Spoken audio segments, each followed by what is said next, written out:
दोस्तों नमस्कार, मैं हूं मंगल आनंद और आप देख रहे हैं मंगलम न्यूज इंडिया। आज के हमारे इस कार्यक्रम में हमारे साथ हैं गया जिले के वरिष्ठ पत्रकार राजीव रंजन जी और चुनाव पर चर्चा करने के लिए आज हमने इनको आमंत्रित किया है और ये आज बताएंगे गुरुआ विधानसभा क्षेत्र में क्या स्थिति है, वर्तमान समय में कौन सी पार्टी लीड कर रही है, आगे क्या कुछ होगा। आइए आज हम राजीव रंजन जी से जानते हैं। बहुत बहुत धन्यवाद राजीव रंजन जी, आपने आज हमारे प्रोग्राम में शिरकत किया, इसके लिए आपका बहुत बहुत धन्यवाद। राजीव रंजन जी, आपको भी धन्यवाद, आपने मुझे बुलाया और इस कार्यक्रम में भाग लेने के लिए अवसर दिया, इसके लिए आपको भी बहुत बहुत धन्यवाद। राजीव रंजन जी, आपसे मेरा पहला सवाल ये है कि गुरुआ विधानसभा क्षेत्र में अब मुकाबला त्रिकोणीय हो चुका है और बहुसंख्यक आबादी का भी जो झुकाव है अपनी अपनी पार्टी की ओर हो रहा है। यहाँ पर मुख्य रूप से भारतीय जनता पार्टी लड़ रही है, आरजेडी है और जन सुराज की उपस्थिति पहली बार है पार्टी बनने के बाद। गुरुआ विधानसभा क्षेत्र में पहली बार इतने दमदार तरीके से उनके प्रत्याशी चुनाव मैदान में हैं और बसपा के कैंडिडेट में है राघवेंद्र नारायण यादव और भी दलों के लोग हैं जो अपना चुनावी दौरा कर रहे हैं, जनता के बीच हैं, वो जनता से वोट मांग रहे हैं। आप किस नजरिए से देख रहे हैं गुरुआ विधानसभा के चुनाव को? देखिए, आपने सही बताया, गुरुआ विधानसभा में जो भी अभी ये चल रहा है वो त्रिकोणीय ही है। वो आरजेडी वर्तमान विधायक विनय जी और भाजपा के जो प्रत्याशी हैं और जन स्वराज के संजीव श्याम सिंह जी, ये तीनों में ही कहीं ना कहीं आगे पीछे की लड़ाई चल रही है। जन स्वराज पहली बार आया है गुरुआ में, लेकिन उनके नेता जो हैं संजीव श्याम जी, वो बहुत पुराने हैं, 2 बार एमएलसी भी रह चुके हैं और क्षेत्र से वाकिफ भी हैं। लोग भी उनके साथ बहुत जुड़ाव देखा जा रहा है, क्षेत्रों में कि उनके साथ बहुत जुड़ाव है। विनय जी का व्यक्तिगत रिलेशन पिछले 5 वर्षों में जो उन्होंने लोगों से मिला और जो अपना व्यक्तिगत संबंध बनाया, उसके साथ भी उनके लोग भी जुड़े हुए हैं। विनय जी के साथ भी लोग आ रहे हैं। हाँ, भाजपा की अगर बात करें तो भाजपा का मामला जो है वो जहां भी बात हो रही है, चर्चा यही हो रही है कि कैंडिडेट बाहर के हैं। अगर गुरुआ विधानसभा क्षेत्र से परैया गुरुआ के अगर प्रत्याशी रहते तो ज्यादा दमदार होता भाजपा के लिए। राजीव रंजन जी, इस चुनाव में पहली बार यहाँ पर ऐसा है कि विकास कोई मुद्दा नहीं है और यहाँ पर गुरुआ विधानसभा में जो चुनाव हो रहा है पूर्ण रूप से जाति आधारित हो रहा है।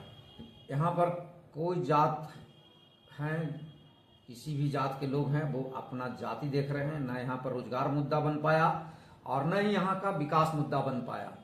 पिछले बार हम देखते हैं 2024 में जब लोकसभा चुनाव हुआ था तो अभय कुशवाहा यहाँ पर प्रत्याशी थे आरजेडी महागठबंधन के और भारतीय जनता पार्टी से सुशील सिंह थे। सभी लोग कहते थे कि नीतीश कुमार के बहुत करीबी जातियां हैं, कुशवाहा और दांगी, ये भाजपा जदयू के कोर वोट बैंक हैं। लेकिन उस चुनाव में ऐसा क्या हुआ कि पूरा का पूरा वोट आरजेडी में दांगी कुशवाहा का शिफ्ट हो गया। हाँ, ये देखा गया था और वही शिफ्ट होने के कारण अभय कुशवाहा जी की जीत हुई थी। तो लोगों में ये नाराजगी भी है पिछले लोकसभा चुनाव को लेकर कि जब राजीव जी, मेरा आपसे दूसरा सवाल यह है कि पिछले बार लोकसभा चुनाव में ऐसा क्या हुआ था कि दांगी कुशवाहा वोट बैंक जो कि नीतीश कुमार का माना जाता है, भाजपा का माना जाता है, पूरा का पूरा वोट आरजेडी में गुरुआ विधानसभा सीट का सेट हो गया और अभय कुशवाहा चुनाव जीत गए। हाँ, ये बात सही है। उस वक्त जो था मतलब जाति आधारित कहिए, मतलब भाजपा के जो कोर वोट था मतलब दांगी समाज से, वो भी शिफ्ट किया था अभय कुशवाहा जी को, तब अभय जी की जीत हुई थी। तो अब लोगों में इस बार विधानसभा चुनाव में देखा जा रहा है, चर्चा हो रही है कि उस बार ऐसा शिफ्ट हुआ तो इस बार क्या होगा, आरजेडी में जाएगा या नहीं जाएगा, भाजपा को मिलेगा या नहीं मिलेगा। तो लोगों में उफाफू की स्थिति बनी हुई है। कुछ माने इसका स्पष्ट नहीं दिखता कि क्या होगा। जन स्वराज के आने से मतलब जन स्वराज में भी देखा जा रहा है कि उनका कोर वोट जो है वो बिखरता हुआ नजर आ रहा है। गुरुआ विधानसभा क्षेत्र में एक बहुत बड़ा वोट बैंक स्वर्ण जातियों का है। लगभग 40,000 के करीब में स्वर्ण वोट बैंक गुरुआ विधानसभा क्षेत्र में है। और यह वोट बैंक अगर जनसुराज के प्रति अपना समर्थन जता देता है तो यहाँ मामला कुछ और हो सकता है। निश्चित तौर पे मतलब अगर पीछे चुनाव को देखकर अगर लोगों में कुछ इस तरह की बात आती है तो मामला चुनाव में जरूर बदलेगा और जनसुराज को फायदा भी हो सकता है इससे। राजीव रंजन जी, आपसे अंतिम सवाल मेरा यही है कि गुरुआ विधानसभा क्षेत्र में जो राजनीतिक समीकरण अभी बन रहे हैं उसके हिसाब से राष्ट्रीय जनता दल के प्रत्याशी हैं जो निवर्तमान विधायक हैं विनय कुमार यादव, वो बहुत आगे हैं। और इसके साथ जनसुराज के जो प्रत्याशी हैं संजीव श्याम सिंह, चुनाव मैदान में यहाँ पहली बार आए हैं। उनके कारण ही यहाँ पर जो चुनाव हो रहा है वो त्रिकोणात्मक हो चुका है।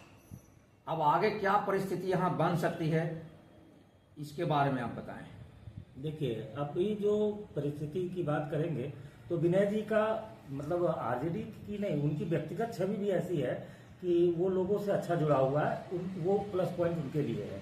लेकिन संजीव श्याम भी मतलब पिछले माने 15 वर्षों से माने गुरुआ क्षेत्र के गुरारू परैया गुरुआ सब लोगों से भी उनका अच्छा एक पकड़ है।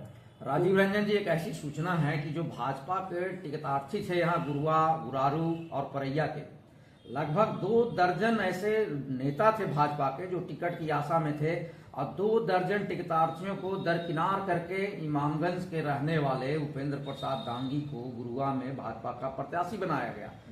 तो बहुसंख्यक जो टिकटार्थी हैं वो भाजपा से बहुत अंदर थाने नाराज चल रहे हैं और इनका झुकाव कहीं न कहीं आरजेडी की ओर भी है और कहीं कहीं जनसुराज पार्टी की ओर है। आप क्या देखते हैं इसमें? नहीं, ये बात आप सही बता रहे हैं कि मतलब ऐसा है। अगर हम पहले भी आपको बताएं कि प्रत्याशी पर ही सारा कुछ निर्भर करता है। अभी प्रत्याशी में संजीव जी का चेहरा एक ऐसा उभर कर आया कि मतलब भाजपा के भी जो कैडर वोट है वो सामने नहीं आ रहे हैं, लेकिन मतलब आप कहेंगे कि गुप्त तरीके से कहीं ना कहीं जनसुराज के साथ भी जा रहे हैं, जो मतलब देखा जा रहा है। बाकी विनय जी का एक अपना व्यक्तिगत जो बताया आपको, उनका अपना व्यक्तिगत व्यवहार के चलते उनके साथ जो जुड़ाव है वो भी है। तो अगर आगे कहेंगे कि ये जो त्रिकोणीय है उसमें आपको आरजेडी, जनसुराज और भाजपा यही रहेगा। इसी में कहीं ना कहीं मतलब संघर्ष की बात होगी। बहुत बहुत धन्यवाद राजीव रंजन जी, आज हमारे कार्यक्रम में आप आए। हमारे दर्शकों की ओर से भी और मेरी ओर से भी आपका बहुत बहुत धन्यवाद। दोस्तों, हम चुनावी चर्चा में फिर कल एक नए अतिथि के साथ हाजिर होंगे। आप देखते रहिए मंगलम न्यूज इंडिया। धन्यवाद।